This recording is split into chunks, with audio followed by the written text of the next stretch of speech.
signed that Jim DeMint thing, and I didn't have to put my house up as collateral. It was a different pledge. Oh. But anyway, I would say that I would not take earmarks if it passed in Congress and everybody else agreed to it. That's fine with me, but for me to say, okay, I don't want the 7th to have earmarks and everybody else that I'm competing with, our county's competing with, is getting them. I know you said you got to take a stand and all this other kind of stuff, and it's all... And I believe it. And the American way and all that. But I think that if you're going to stay competitive, I mean, there are a lot of things that come in with those earmarks that help the district, and for one district not to get it, and then we're competing with the beaches in South Carolina and this, that, and the other, I disagree with that. But I'll be happy to do it if everybody in Congress agrees to it.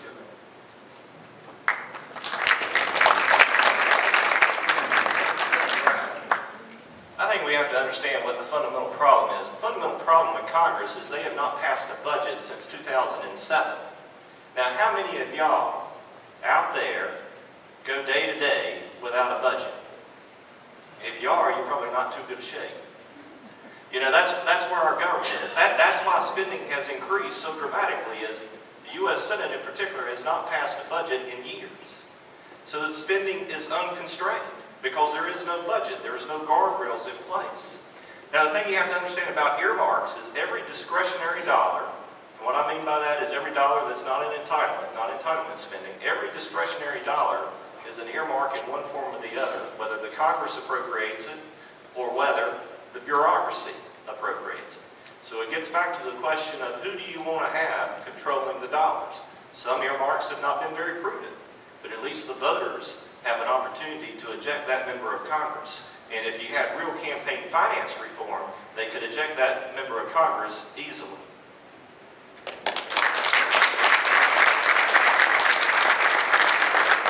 How about time? What? Let's go into the ballot. All right, with me, I already missed my fried fish supper. I caught yesterday. Get a short term response this quick. I was just checking on time for the next question. We'll move to another question. It's up to everybody that's here. I don't assume they'll run us out of here. It's not full morning anyway. Okay. But Mr. Mayor, the earmark question, I Yes, think sir. I answered that first, didn't I? yeah, that's right. Okay. Good. Good. Good trick. I think you're trying to catch me, Mr. Mayor. Well, I'm not quite that good. All right. So,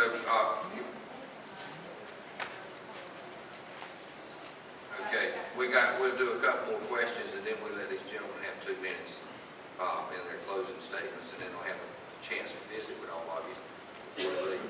Does that sound good? That's great. Okay. How's everybody? Everybody having a good time? Yes, thank you.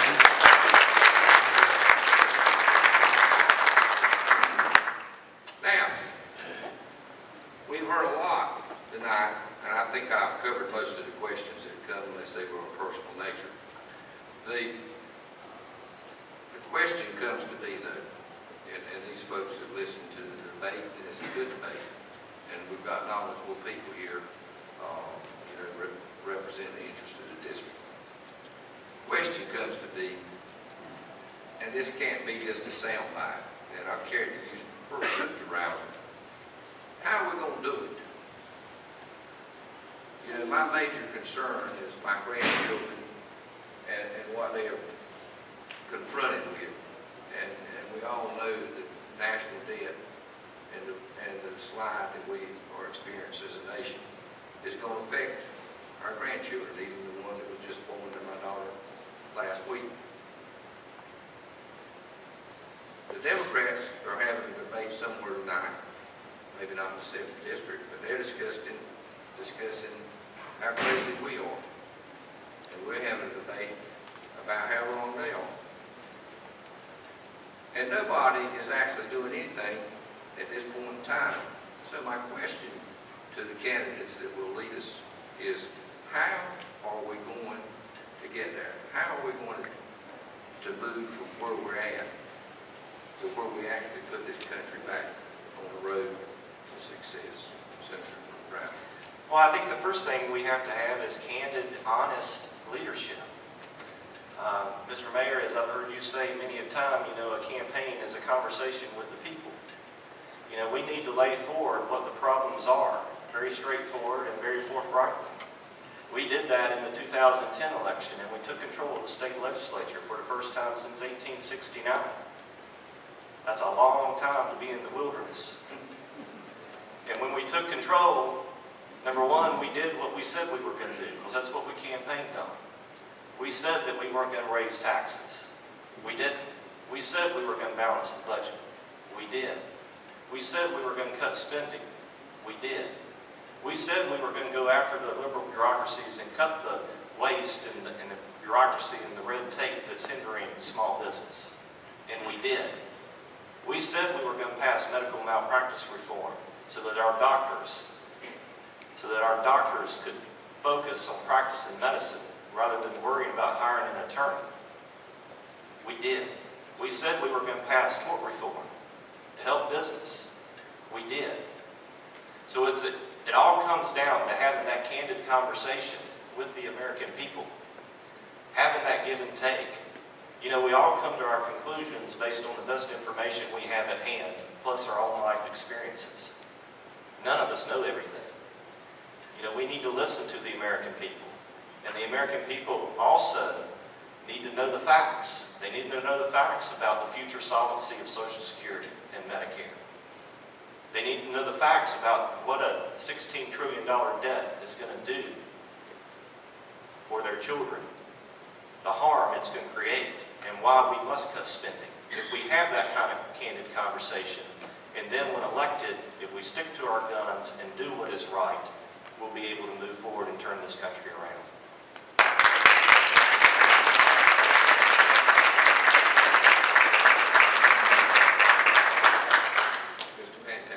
Second Chronicles 7:14 tells us that we need to humble ourselves, that we need to call out his name, that we need to pray. Friends, we have a long road. We have a long road. It starts with us being active in our communities. It starts with you getting one more friend out to the polls on something like a marriage amendment. It starts with you getting one more friend to join you and making phone calls to get conservative candidates elected, whether it's David or I. Get behind the campaign and push. And then when you're online at the grocery store, you get involved. I was in Clinton, and I had a black pastor tell me, I voted for Ronald Reagan. I've been speaking in more groups, more diversified audiences than you can imagine. Every day, we're on the road. Sometimes 3 breakfasts a day, can't you tell? But you know what? It's worth it. When you believe that this country is worth dying for, then you believe that it's worth living for, and you start acting that way. And you start engaging people, you start evangelizing. You start sharing a message about the fact that our real debt isn't even $15 trillion. That's the secured debt that you know about. Our real debt is $60 trillion. The unfunded mandate is Social Security, Medicare, and Medicaid. $60 trillion. That's the entire global economy. That's the conversation that we need to be happening. Leadership is having those tough conversations. Thank you.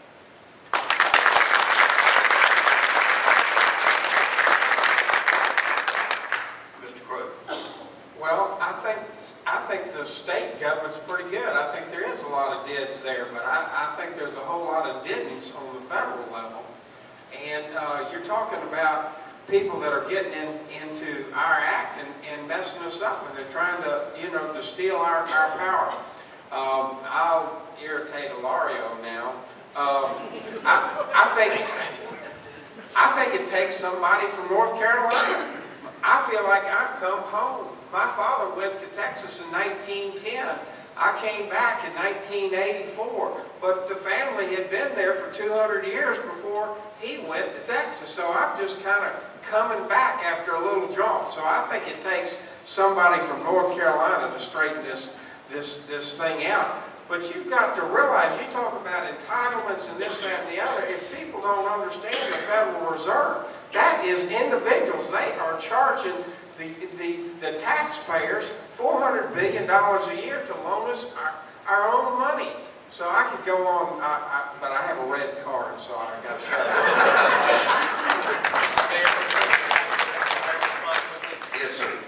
Mr. Crow, when I was burying boys in Iraq, I never asked them what state they came from. Thank you.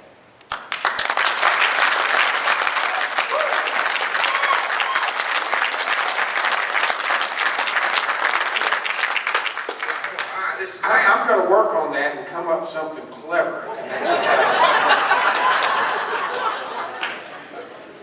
I tell you what, I've watched the national debate, and I'm not going to do something better than the national.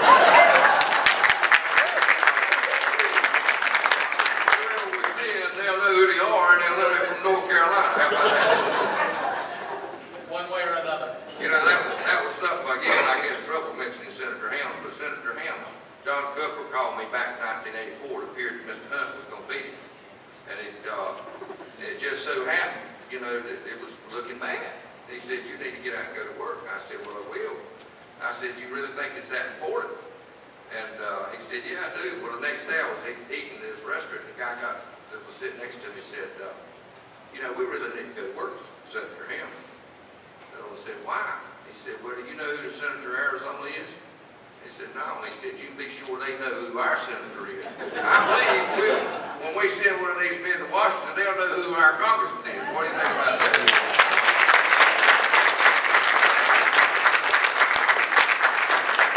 Last question. And Mr. Crow, I agree with you. It's hard to talk about budget plans. But I have followed one. And it appears to me that it's so simple, yet it can't be enacted. And it's to some degree has the same support, from what I hear, that the Bowles-Simpson plan did, even though the president wouldn't even support his own commission. But the Mack Penny Plan, which is a plan to get us the congressman down in Florida, and I can look and see y'all don't go to that question, but anyway. So I'll leave that one alone. But I guess the question I got is this. That plan, for anybody that's not familiar with it, just simply says that we will cut the budget that was presented in 2006 by 1 penny. 1 penny. 1%. And hold it at that level and cut 1% a year for 5 years, and at that point in time we'll have a balanced budget. We're talking about 1 penny. And so we'll go back, and the last question is this. You've told us how we're going to get there and what we're going to do. Can we actually, in this nation, get there when we can't agree on 1 penny? Can we? Mr. Crow, you're the first man up. I am an optimistic person. I believe in the United States, and I believe that there are so many people. You read all the time about more people getting involved and are concerned citizens and this, that, and the other. So I'm going to be optimistic. I'm very worried. I'm worried about the unconstitutional laws. I'm worried about our president. I have a big problem with him. I don't see how we can live 4 more years with him. I'm very upset with the direction, but at the same time, I see more and more people on the internet getting involved that seem to know what is going on. And, you know, our president has prosecuted more whistleblowers than all the other presidents in the history of this country. But we have got more and more people that are getting involved that know what's going on, and they're spilling the guts because they are Americans.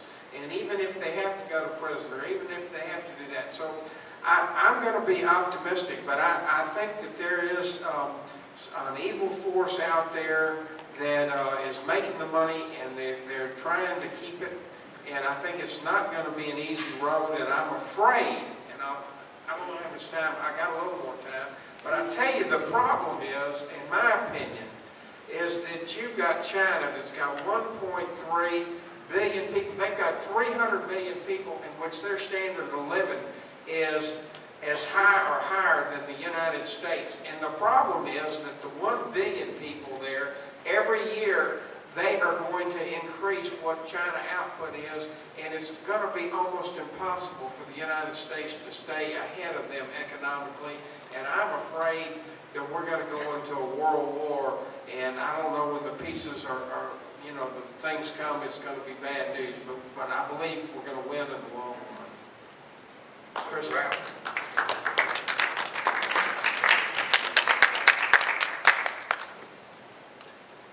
You know, the American people will get what they demand.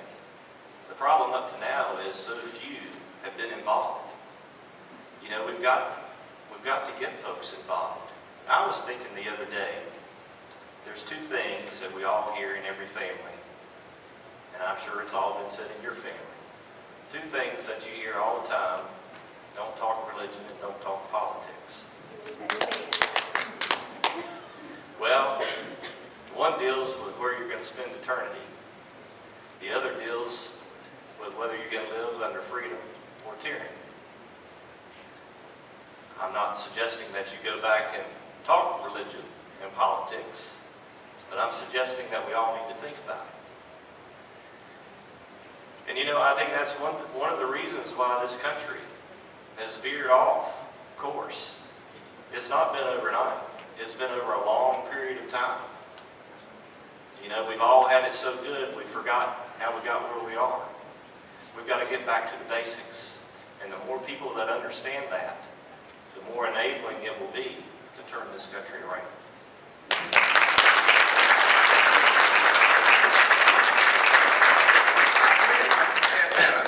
Thank you, Mr. Mayor. I beg to differ with my opponent because I do think that we have for too long not talked about religion and politics, and abdicating our responsibility as citizens has gotten us precisely here. We have a duty to talk about our religion and a duty to talk about our politics. We're commanded to, in fact. So because we haven't, we've gotten to this place where now to be a Christian is tantamount to hate speech. I want you to think about that. It's unacceptable. Yet that's where we are in America today. The question specifically was, how do we actually get there if we can't be satisfied, for example, with the Connie, and that's Congressman Connie Mack, the Mack Penny Plan from Florida. His plan would balance the budget theoretically in 5 years. Friends, the Paul Ryan budget seeks to balance the budget in 40 years, and the Democrats have attacked it ruthlessly. I have the scars of $2.5 million in attack ads for their attacks on the Paul Ryan budget.